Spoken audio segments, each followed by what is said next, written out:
The morning sun in Lanford struggled to pierce through the familiar haze of Midwestern humidity, casting a weary yet warm glow over the Connor kitchen. Dan Connor sat at the scarred wooden table, his large frame hunched over a newspaper as he enjoyed the rare silence of the early hours. The house, usually a whirlwind of chaos, was momentarily still, save for the rhythmic clinking of a spatula against a pan. "Any good news in there?" Darlene asked, wandering into the room with her usual aura of morning cynicism. She gestured toward the newspaper Dan was absent-mindedly flipping through. "Yeah," Dan replied, a small smirk playing on his face. "It says older gentlemen live longer when fed. It is a scientific fact, Darlene." Louise, standing at the stove, turned around with a proud smile. "You have totally spoiled him by making him breakfast every morning," Darlene noted, eyeing the pristine pile of bacon. "No," Louise countered with a playful wink. "I find when he is full, he is tired. It does not give me any lip. It is a survival strategy, really." Dan grunted in mock offense. "That is right. You do not want to see me hungry. I used to be another kid around here, but now I am just a well-fed legend." The domestic peace was short-lived as Becky burst through the back door, looking genuinely distressed. "There is a problem with the chickens," she announced, her voice rising an octave. "The problem is that we have chickens," Darlene muttered, not looking up from her coffee. "I am really worried," Becky continued, ignoring her sister. "They have stopped laying eggs. There was only one this morning. One. For an entire coop." Dan shrugged his massive shoulders. "If they are on strike, let us send a message by barbecuing the ringleader. That usually settles labor disputes in this house." "Morning, everybody," Darlene suddenly chirped, her voice uncharacteristically bright. The room went silent. Becky and Dan exchanged a look of pure confusion. "Oh," Becky whispered. "Darlene is in a good mood. You better move your weed out of that face cream jar, fast." Darlene rolled her eyes. "How do you know what is in my face cream jar?" "Relax," Becky joked. "I was just trying to steal your face cream. But seriously, why are you smiling? It is making me nervous." "Hey, I do not need to be stoned to be in a good mood," Darlene insisted, leaning against the counter. "Exercise and a job well done is the best high you can get." Becky let out a dry laugh. "That just tells me that there is a whole class of drugs you haven't tried yet." The conversation drifted back to the avian crisis. "What are we going to do about the chickens?" Becky asked. "We have had them for months, but no one has ever taken a minute to learn how to care for them. If we didn't do it for our kids, we are not going to do it for chickens," Dan noted grimly. Louise stepped in to save the day. "You know, my brother Neville is a vet. He mostly works on big animals, cows and horses and things like that, but I don't think he would charge us to come over and take a look." "That would be great," Becky said, looking relieved. "They are my emotional support chickens. I need them to be productive." Dan squinted at her. "That may be a sign I am failing him as a parent." "I didn't know your brother was a vet, Louise." "Yeah," Louise replied. "He is even on call at the zoo." "I thought Lanford Zoo went out of business years ago," Darlene said. "It is still open," Louise explained. "Beverly Rose got bored because it is mostly empty cages, but she did enjoy watching a rat fighting a crow over a cigarette, but for 20 minutes. It was the most excitement she had all week." Later that afternoon, Darlene pulled Becky aside, her face still glowing with that unsettling happiness. "Hey, I have great news. You are still happy? This has lasted for minutes now. It is a new record." "You are not gonna believe this," Darlene whispered, her eyes wide with a mix of fear and wonder. "I am pregnant." Becky froze, her jaw dropping. "Really?" "Yes, really. Why would I joke about that?" "I do not know," Becky stammered. "Sometimes you say things you think are funny, but are just confusing. But that doesn't matter. Oh my God, you are pregnant. We can raise our babies together. We can go to mommy and me classes, and we don't have to talk to any of the other mothers at all." Becky's mind was racing. "And Mark is great and Harris is Harris, so this baby will be like the tiebreaker. When did you find out?" "I took a test this morning," Darlene said. "But I haven't had my period in 2 months, and I have been feeling moody lately." No, Becky corrected. "It is different than the usual moody. There are ups, not just down and downer." "This is huge, Darlene. Ben must be so excited." "I can't wait to tell him," Darlene admitted. "I mean, this couldn't come at a better time. He told me he was okay with us not having a baby, but I know he was just saying that to make me feel okay." "Oh, it means a lot that you told me first." Darlene smirked, her old self returning for a second. Well, I wanted to show you that you are not the only one who can have a risky, old lady pregnancy. And I am going to have it right here on the Afghan rug because we have no health insurance. Across town at the restaurant, Becky was trying to manage her toddler, Beverly Rose, while dealing with the complicated presence of Emilio. I am an independent young woman, Becky reminded herself silently. And my father cannot tell me who to marry. She looked at her daughter. Hey, sweet pea, your daddy promised me that you would be taking a nap at this time every day. Either of you seen him? 5'10", dark hair, big liar. Emilio stepped out from behind a stack of crates. I tried to get Beverly Rose to go to sleep. I really did. Amelia, how many times can we talk about this? Becky sighed.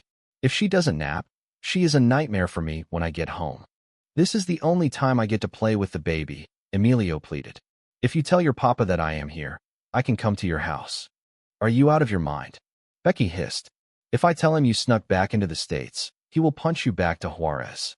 Well, you better tell him before the baby's birthday, Emilio countered. Because we should have the party at your place. Why can't we have it here? Becky asked. It is just a cupcake with a candle in it. Emilio looked horrified. A cupcake and a candle? Do you hate the baby? For my first birthday party, I was lowered down from the roof with angel wings onto a pony that had been sprayed golden. Did they have your birthday at Burning Man? Becky laughed. She is a 1-year-old. She is not going to remember any of this. I do not want to waste all that money. But she will see the pictures, Emilio argued passionately. And when she grows up, she will look back and see how loved she was. Yeah, the Connors don't work that way, Becky said. We assume we were loved, but it is kind of like a perfect crime. There is no hard evidence. But look, I am not a Connor. I am a Rodriguez. And in my family, the first birthday is important. It is almost as important as the baptism. Hang on, Becky interrupted. I never agreed to any baptism. Wait, she has got to be Catholic. No, she doesn't, Becky insisted. I am not sure if I want to raise her in any specific religion yet. A child needs to have a religion, Emilio said firmly. They have to think that God is watching or they will do bad things, like getting girls pregnant in freezers. Do you know how many Hail Marys that cost me? Becky softened. How about this? You can have a party, but do not make it crazy. You can have music, a cake, and a piñata. That is it. Okay, Emilio agreed. But what if I invited our priest to the party, and there was a punch bowl filled with holy water, and he accidentally mistakes Beverly Rose for a cup and dips her? You are really cute, Becky smiled. But no priest. That will only attract God, and God has been trying to pick off the Connors one by one for years. If we are all in the same place at the same time, he only needs one lightning bolt to take us out. I want to make him work for it. Back at the house, Ben arrived home to find Darlene waiting with a suspiciously arranged lunch. Oh man, I am starving, Ben said, dropping his bag. That is good, Darlene said, her voice dripping with mystery. Because I made you lunch. Really? This is a trick. You take the first bite, Ben joked. Don't be silly. If I wanted you dead, you would be dead. Ben looked at the plate. Oh, well, look at that. It is an itty-bitty carrot, a tiny corn, and a candy bar. No, Darlene corrected. It is a baby carrot, a baby corn, and a baby Ruth bar. Ben stared at the food. Yeah, I see that. Come on, Darlene urged. Use that big furry brain of yours. What do all those things have in common? Ben sighed. They are all disappointing when you are expecting a real lunch. You are so stupid, Darlene laughed, her eyes tearing up. I am having a baby with you. Ben froze. We are having a baby? Yep. No. Oh my God. Yes. Yes. Ben scooped her up into a giant hug. Oh, I am the best baby maker ever. Oh man. You know when the doctor said the odds were against us, and I said I would be okay about not having one? I was totally lying. I wanted this so bad. He set her down, looking dazed. Who is the mom? You are the mom. A few days later, Louise brought her brother Neville over to inspect the eggless chickens. Dan stood by, looking skeptical. How are the chickens? Dan asked as Neville emerged from the coop. This is Dr. Neville, Dan. He is Louise's brother. Okay, don't pull any punches, Doc, Dan said. I buried my sister. I can handle whatever is going on here. Dr. Neville says that the chickens need more protein, Becky relayed, having followed him out. I think we have got weevils in the flour. I will go strain them out. As Becky headed for the kitchen, Jackie walked into the yard. Neville's eyes widened, and he froze. Oh my God. Hi, Jackie. Oh, hi. Hi. Jackie replied, confused by the sudden attention. You won't remember me, but I remember you, Neville said warmly. I used to watch you practice your rifle twirling. She did that in high school, Dan noted. She was the best in the county. Oh, he probably saw me in the park, Jackie said. I used to practice for parades when I was on the police drill team. Well, if you ever start practicing again, I am a fan, Neville said, his voice full of genuine admiration. Well, that is very sweet of you, Neville, Jackie said, a bit flustered. But my performing days are behind me. You cannot bring a rifle to a park like you used to without attracting a SWAT team. Hey, you know what? Neville suggested. How about I stop by the diner with some vitamins for the chickens, and I will bring a broom, and maybe you can teach me a couple of those twirls.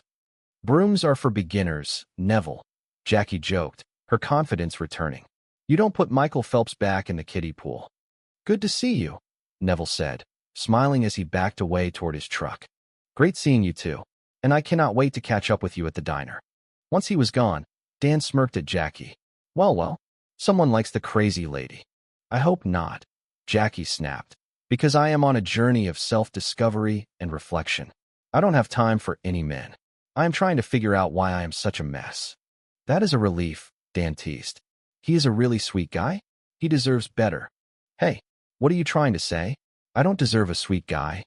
You said you don't have time for men. You are right, I don't. Jackie shouted. I am not in a place to date. Good. What the hell is that supposed to mean? Cannot we all just agree that there is something wrong with you? Dan asked the group. Yes, thank you. Tell her, Darlene added from the porch. In the backyard, Becky was busy with a measuring tape when Emilio appeared. What are you doing here? She whispered. I came to measure the backyard for the party, Emilio said. But I haven't told my dad yet. Well, why not? I am waiting for the right time. But he is still alive, Becky pointed out. I will go tell him right now. I will do it, just stay there. Becky marched into the living room, where Dan was staring at the television. Hey there, Dad. Hey there, Becky. Look at that, the one time you were watching TV without a beer. That is too bad. What is up, Becky? Dan asked, sensing something was wrong. Oh, nothing, Becky said, her voice shaking. I was just thinking about how this country treats people unfairly, when all they wanted was the American dream. And if a certain person walks in here right now, I hope you won't kill him, okay? The door opened, and Emilio stepped in. Dan's face went white. There is no good way to do this, Emilio, Becky whispered. Hello, Dan, Emilio said softly. Hello, Emilio, Dan said, his voice cold as ice. My oh my, has it been 2 years already? Because that is how long you were supposed to stay in Mexico before you could come back here legally. That is exactly what I said the night he showed up, Becky blurted out. It is crazy how alike we are. I love you, Dad. I understand why you are mad at me, Dan, Emilio said, standing his ground. Do you? Is it because you married my daughter behind my back? Or because you are risking being dragged away from your daughter for good? Or C, all of the above? I already missed a year of Beverly Rose's life, Emilio said firmly. I am not going to miss more. I am here for her. No, Dan snapped. You are here for you. She is going to go to bed every night wondering if you are going to be here tomorrow. Is that what you want? I am not going back, Emilio insisted. Then we are done here. Then get out of my way, son. Dad, stop. Please, Becky cried. I know you are upset right now, but we are going to have a party for Beverly Rose. And if you kill him on her birthday, it is going to be hard for her every year. Dan looked at the two of them and grunted. Not a problem, because I am not going. Back at the diner, Neville showed up again, holding a small object. Hey, Jackie. Back again, I see. I know, but I couldn't help it, Neville said. I found this little bird mirror to hang in your coop. Jackie looked at him sternly. I didn't want to hurt your feelings, so I let it slide when you came here with the chicken vitamins. And now you show up with this? I think it is time for you to look at yourself in the tiny mirror and ask yourself, what am I doing? I like you, Neville said simply. I want to go out with you. I am poison, Jackie warned. The only common denominator in all of my failed relationships is me. Well, you just haven't found the right guy yet. Did you get kicked in the head by a horse? Jackie asked. Nope. All right, Jackie sighed. I didn't want to have to do this, but you and I are going to have to go out for coffee. You, me, and my demons. And we are going to start out with my childhood hatred of my mother, and then we are going to work our way up through my last failed relationship, which was a throuple. And then you are going to get up and say you have to go to the bathroom, and I will never see you again, and that will be that. Neville beamed. This is great. I know a place that has the best coffee. You really got kicked, Jackie muttered, following him out. Darlene sat in the doctor's office, her heart pounding. Hi, Dr. Davis. It has been 13 years since I was last pregnant. Have the rules changed? Can I eat sushi? Smoke? Drink? I am looking for something to take the edge off this news. The doctor looked at her with a sympathetic expression. I am sorry, Darlene. You are not pregnant. What? Yes, I am. The stick said I was. You think you are smarter than a stick? The doctor asked gently. I am looking at your blood test. You had a false positive. Darlene's face fell. Wow. Okay. Well, I guess we will just try again. One of the reasons you got a false positive is because your FSH levels are elevated, the doctor explained. Darlene, you are in perimenopause. Well, that is impossible, Darlene laughed nervously. I am too young to be in any sort of pause. You are 43, the doctor noted. That is not young. Look, I really think you should just test me again, okay? It is not going to change, Darlene. Well, I can still have kids, right? Not with your other issues. I am afraid not. Just give me a moment to get my notes together. Darlene sat alone in the cold office. She looked at the TV in the corner. What are you watching? She asked herself. End of my childbearing years. Is that a Lifetime movie? Is that Stanley Tucci? This is a nightmare. Later that evening, Becky was decorating the house when Dan walked in. Is my dad here? No. He told me to call him when Emilio left, Becky said. Hey, check these balloons out. Oh, that is so cute, Emilio said, holding custom balloons. Those are expensive. Well, at least when they fall into the ocean, the whales will be able to identify which little girl is choking them, Emilio joked darkly. Jackie walked in, looking dazed. Yeah, I thought that you should know that your brother and I are going out for coffee. But I will prove to him that I am a toxic cloud, and anyone who gets mixed up with me is headed for certain disaster. Do not agree with me. Ben arrived, holding a wooden dummy. Hey, Becky, check out my dummy. Emilio rented him for me. I am going to do a routine at the birthday party. We are doing a bit for the kids about why it is so important to wear masks. That is not why you are wearing masks, Becky noted. You just don't want anyone to see your lips moving. They are not moving. Watch, Ben said, his lips clearly moving. See? They are not moving at all. He really doesn't understand how this works, Becky whispered. Becky then confronted Emilio. Emilio, what are you doing with all this stuff? Well, you said I could have some music, a piñata, some games, and a cake, Emilio said. But you didn't say how much I could spend. This cake is crazy, Becky yelled. Is another baby going to jump out of it? How much did all this cost? It doesn't matter. You could have put this money away for her college. I told you I didn't want this big of a party. It is not just your decision, Emilio shouted back. I am the papa. I am tired of asking you for permission to do things for my daughter. You do not get it. Becky cried. I almost didn't tell you I was pregnant because I didn't want anyone else interfering with the way I raise my baby. You have all the guards. You have custody. I am undocumented, Emilio said, his voice breaking. If you think I am interfering, then why am I even here? Becky took a deep breath. This is just hard for me, okay? I went through the pregnancy alone. I have been raising her alone. And now all of a sudden you are here, and I am not used to sharing her. I just want what is best for Beverly Rose. I know you do, Emilio said softly. You are a good dad. And the one thing that a good dad does, Becky said, making a decision, is make sure that his daughter isn't living in hell for all of eternity because she wasn't baptized. Okay, doesn't mean she is a Catholic, but we will dunk her. And don't be surprised if she sizzles. That is just the Connor leaving her body. At the party, Becky greeted the family. Hey, I got a little gift for Beverly Rose. You know all the toy stores are closed, so I hope she likes rice. I think she will like shaking the box, though, Emilio said. It is fun. Ben was dressed as Santa for some reason. Ho ho ho. Hey, little mama, Ben said to Darlene, who was holding a glass of wine. Shouldn't be drinking that, baby. You will come out all Jimmy Buffett. Darlene stared at her drink. Doesn't matter. I am not pregnant. Ben's face fell. I would have told you yesterday. I was looking for the right time, and there just isn't one. Oh, hey, that is okay. It is all right, Ben said, trying to be brave. You know, we did it once, we can do it again. No, we can't, Darlene whispered. I am in perimenopause. The doctor says that I cannot have another baby. I should have known. Okay, I am sorry, Ben said softly. You know, I know how much you really wanted this baby. No, look, hey, Darlene said, blinking back tears. I only said all that stuff because I was excited, okay? The only thing that matters is that I love you. I love you too. Are you okay? Ben asked. Yeah, I am. Are you really? Okay, yes. Absolutely. Are you lying? Yeah. Are you lying? Absolutely. Becky turned to the family. If you guys do Kong Muon to be the godparents now, I will understand. Oh no. We will be fine, Darlene said. Yeah. What exactly are the responsibilities again? Ben asked. Well, if Emilio and I die, you are supposed to continue the baby's religious life, Becky explained. So you guys would be totally dead at that point, Darlene noted. And you would have no idea whether we actually did it or not. Yes, you can count on us. The ceremony began. I would like to welcome everyone who came here today to celebrate this gift from God, the priest said. What name have you given your child? Beverly Rose. And what do you ask of God's church for her? We were hoping you could do the whole baptism thing. For her eternal life, Becky said. Can the godparents step forward?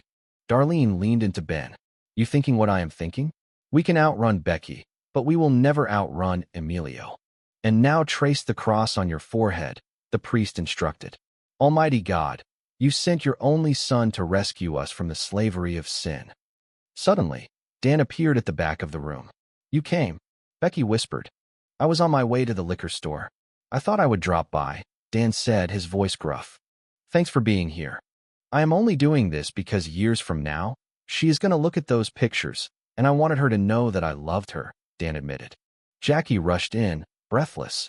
Hey, oh, I am so sorry I am late. I had to perform surgery. We just found out that the 2-hump camel at the zoo is actually just a 1-hump camel with the biggest tumor I have ever seen. Well, let us do this, Dan said. Okay, Jackie whispered. My first memory is of my mother standing over my crib, blaming me for not being a boy. And when I called her mommy, she said there is no reason for us to be so familiar. The water was poured, the prayers were said, and the Connors stood together, broken, flawed, but undeniably a family. The end.